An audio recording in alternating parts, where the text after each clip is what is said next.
خوشم بیاد ویدیو اگر خوشم آمده ویدیو لایک کنید، چینل رو سبسکرایب کنید و با دوستای هم شریک کنید. دیگه دوستا بریم سر تهیه ویدیو.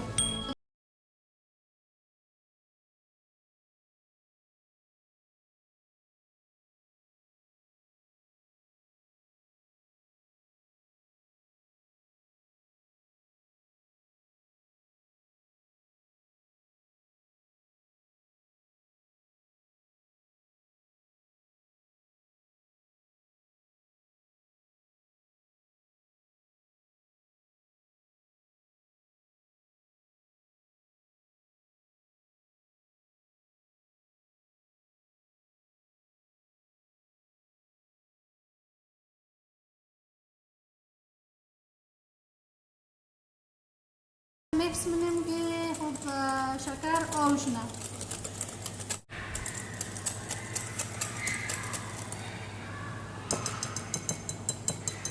این شیر از یک پیله کم ذره کمتره.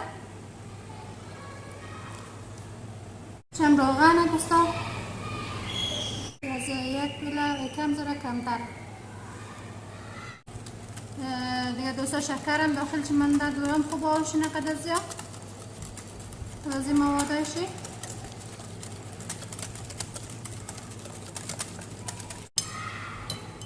شوق غذاخوری کاستا پودری هیل هستم.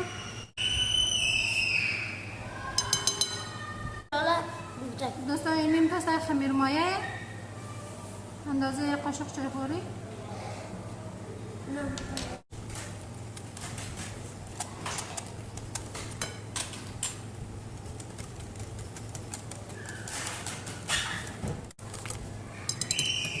یک کیلو آرد گرفتم.